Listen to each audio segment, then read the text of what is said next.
আসসালামু আলাইকুম বন্ধুরা। আজ আমি কথা বলবো যে বিষয়টা নিয়ে, সেটা হচ্ছে খেলা আগে না জীবন বাঁচানো আগে। এটা কেন বলতেছি? কারণ হচ্ছে বাংলাদেশ ক্রিকেট টিম যে ইন্ডিয়াতে যাচ্ছে না ওয়ার্ল্ড কাপ খেলতে, সেটার পক্ষে বিপক্ষে অনেকে অনেক কথা বলতেছে। গেলে ভালো হতো, না গেলে কি হতো, গেলে কি হবে, না গেলে কি হবে, ইত্যাদি ইত্যাদি। সো আমি যেটা বলতে চাচ্ছি যে আপনার কোথাও খেলতে গেলে হয়তো আপনার জীবনের ঝুঁকি আছে। তো সেই ঝুঁকিটা থাকা সত্ত্বেও আপনি জানছেন যে আপনার অবশ্যই জীবনের ঝুঁকি আছে, সেখানে আপনি খেলতে যাবেন না খেলা থেকে বিরত থাকবেন।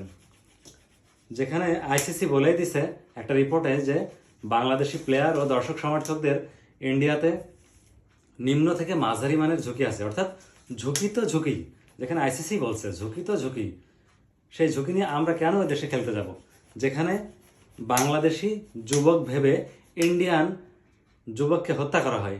সেখানে আমাদের আল্লাহ না করুক যদি কোনো প্লেয়ার, কোনো দর্শক আমাদের বা ম্যানেজমেন্টের কাউকে বা সাংবাদিক কেউ যদি হামলার শিকার হয় বা কোনো কিছু হয়ে যায়, এটার জবাব কে দিবে বা এটার দায় কে নেবে?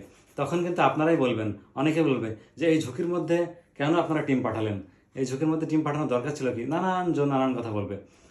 সো আমার মনে হয় সব কিছু বাদ দিয়ে সবার আগে আমাদেরকে বিবেচনা করতে হবে ঝুঁকিটা। আমি প্রাণের ঝুঁকি, জানের ঝুঁকি কেন নেব? আমি বেঁচে থাকলে আবারও খেলতে পারবো, আবার হয়তো পরিস্থিতি ঠিক হয়ে যাবে, সিচুয়েশন ভালো হবে, তখন খেলবো। আমি এই আইসিসির রিপোর্টটা আমাদের হাতে থাকা সত্ত্বেও, এই রিপোর্ট যেখানে বলতেছে মধ্যম মানের ঝুঁকি ওই দেশে বাংলাদেশের দর্শক বা প্লেয়ারদের জন্য আছে, সেটা সত্ত্বেও আমি কেন সেই দেশে খেলতে যাব? সো এটা একান্তই আমার মতামত।